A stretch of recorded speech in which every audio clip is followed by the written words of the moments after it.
Hoje eu vou falar sobre imperialismo. Compreender o mundo capitalista sem compreender a dinâmica do imperialismo não é possível. Negar a existência de imperialismo nas ações das nações capitalistas é sinal de alienação, é reflexo da ideologia. O imperialismo não só está presente, como dele dependem as relações capitalistas de produção. O primeiro ponto é diferenciar o imperialismo do capital e o imperialismo do passado. No passado, o poder do império se manifestava diretamente. Não havia uma aparente separação entre o poder político e o poder econômico. Ambos derivavam do controle sobre a produção, controle exercido pela força. Quer dizer, a dominação política era reflexo direto da dominação militar sobre a produção. O limite do poder político era o limite da extensão da atuação da sua força. Então, se invadiam territórios, se dominavam populações e se impunha um poder político sobre outro através do poder militar. E aí temos que entender que os modos de organização da vida social derivam da forma de organização da produção imposta pelo Estado, que é a corporificação política do poder militarmente dominante. O poder econômico, no imperialismo antigo, também se estendia até o limite do poder militar. No imperialismo capitalista, a dominação é econômica. Há uma separação aparente entre o poder político e o poder econômico. O imperialismo é exercido indiretamente. A dimensão do mercado ganha vida própria. O poder político formal de um lado, no controle do aparato jurídico e do poder militar, e do outro, a economia. A questão é que a própria dinâmica do capital impõe uma autoexpansão. Capital é valor que se valora, por isso, no seu ciclo, se reproduz. Isso quer dizer que, para sua existência, o capital precisa continuamente de mais produção e circulação de bens, mercadorias e serviços. Ou seja, é necessário expandir essa lógica de relação capital-trabalho. Como todo o capitalismo depende do Estado para a sua existência, essa relação de produção, que depende de expansão, depende que o Estado capitalista assuma um caráter expansionista. Assim como o capital se impõe sobre o trabalho na formação da sociedade capitalista, o Estado se impõe na forma de império sobre estados subordinados. Assim como as relações capitalistas de produção se impõem na sociedade, o capitalismo global se impõe sobre nações mais vulneráveis. Quanto mais o capitalismo global cresce, mais as nações não capitalistas, por mais bem organizadas que sejam, ficam vulneráveis. Por isso que o imperialismo é o estágio superior do capitalismo. Se o capitalismo se generaliza dentro do Estado como reflexo da sua dinâmica, o passo seguinte é utilizar desse Estado para seguir crescendo. Gente, talvez essa seja a maior das contradições do capitalismo, a necessidade de seguir permanentemente crescendo. E aí é que tá, o Estado imperialista garante o êxito da dominação econômica. Se no capitalismo há essa separação aparente entre poder econômico e poder político, e o imperialismo se dá pela dominação econômica, o Estado atua como garantidor dessa dominação.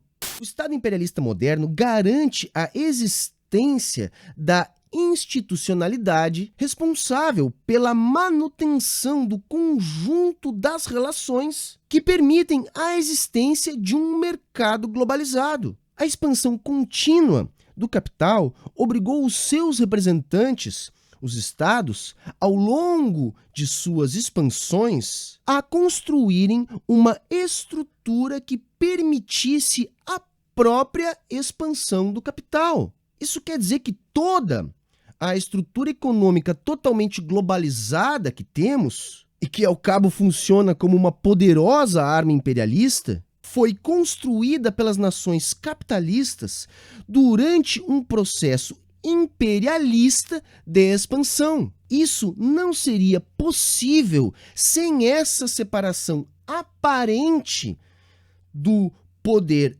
econômico do poder político.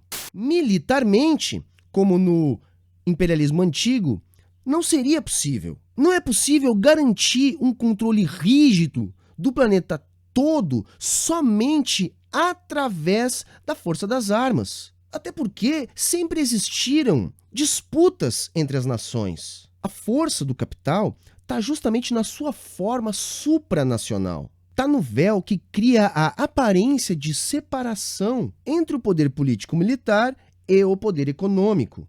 Ok, mas como que essa força atua? Todos no mundo capitalista dependem do mercado para satisfazer as suas necessidades de consumo. A reprodução da vida depende da materialidade que satisfaz as necessidades. Logo, como tal reprodução depende do mercado, no capitalismo, o mercado impõe as regras de sociabilidade para a organização da produção e organização política. Em suma, a dependência do mercado organiza a vida social. Se o capital organiza a vida social, dessa relação se alimenta o Estado. O mercado depende do Estado, porém, o Estado é limitado pelo capital. Essa limitação é ideológica, só que a construção dessa ideologia não é mero detalhe. É peça fundamental para a ratificação do controle do Estado pelo capital. Desse modo, o capital exerce coerção no Estado e na sociedade. O sufrágio universal, por exemplo, não garante democracia, nem representa risco ao capital e seus interesses. A aparente separação entre as esferas política e econômica é que dá essa garantia. O voto influencia a esfera política, não a esfera econômica.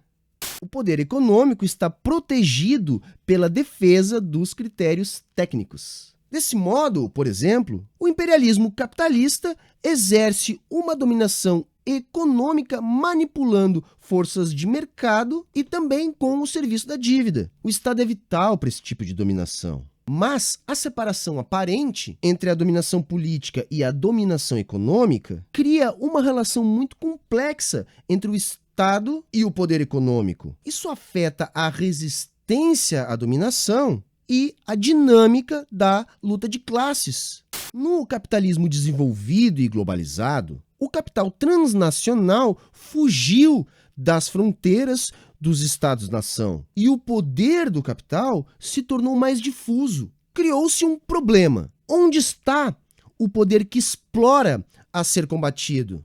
Sacam a descrição do imperialismo capitalista atuando? Por exemplo, o inimigo, aos olhos do senso comum, é o Bolsonaro. Não vemos o que o produziu, nem percebemos que tirá-lo não resolveria o nosso problema. Isso explica as revoluções anticapitalistas terem surgido em estados onde não havia uma integração com o capitalismo globalizado. Nestes, o Estado concentra os antagonismos. Por isso, é visível para a classe explorada identificar o inimigo.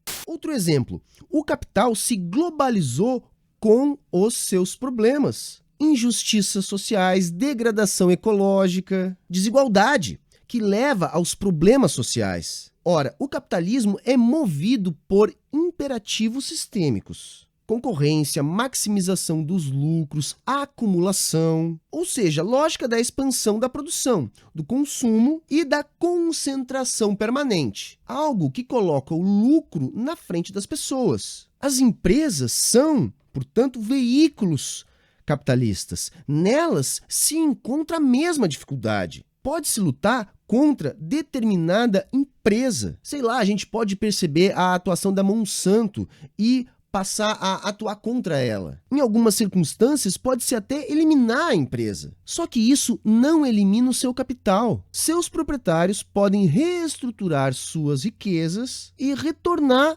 às suas atividades. Mas por que essa separação entre a dominação econômica e política é só aparente? Porque, como dito, o sistema capitalista funciona baseado no lastro, que é a institucionalidade e as relações diplomáticas estabelecidas pelas nações. Se, por um lado, exercer uma dominação militar diretamente sobre o globo todo é inviável, e se isso se solucionou com a vida própria dos interesses supranacionais do capital, por outro lado, o capital se desenvolve através da estrutura garantida pelos estados, e cada estado é a consolidação do poder da classe dominante em seus domínios. No mundo capitalista, os estados são a consolidação do poder da classe capitalista dentro de determinado território.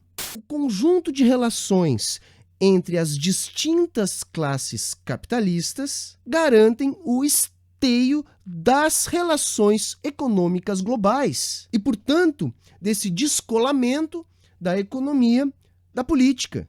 E aí é um ponto legal, porque só fica evidente que essa separação é só aparente quando interesses de distintas classes capitalistas disfarçadas de nação colidem. Nesses casos, é o velho poder das armas que resolve o conflito, porém sem jamais colocar em risco o interesse comum, que é o interesse de classe, o interesse na manutenção do capitalismo.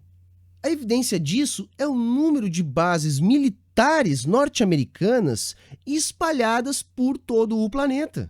Outra coisa, a relação corporativista diante de qualquer experiência que questione minimamente a lógica capitalista global. E o que isso quer dizer?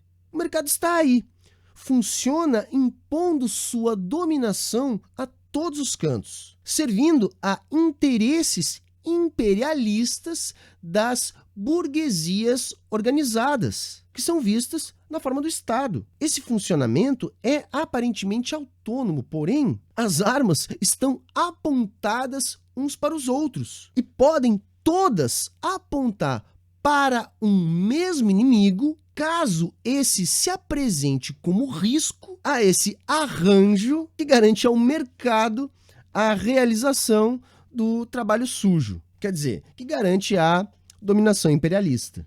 Então a gente pode dizer sim que o capitalismo é um sistema anárquico, porém que depende da segurança do Estado, já que ele é sua cria. Esse vídeo é inspirado nesse texto aqui, de Ellen Wood, O Império do Capital, é muito bom, eu recomendo. E se você gostou desse vídeo, curte, compartilha com os seus amigos, se inscreve aqui no canal e clica no sininho para receber as nossas notificações. E lembrando, esse vídeo e todo o conteúdo aqui do canal são oferecimentos dos nossos apoiadores. Aqui na descrição está o link do nosso Apoia-se, que é uma forma fácil e prática de ajudar na manutenção do Sai da Matrix, e também está o nosso site para outras formas de colaborar. Tá ok, galera? Falou, valeu e até a próxima!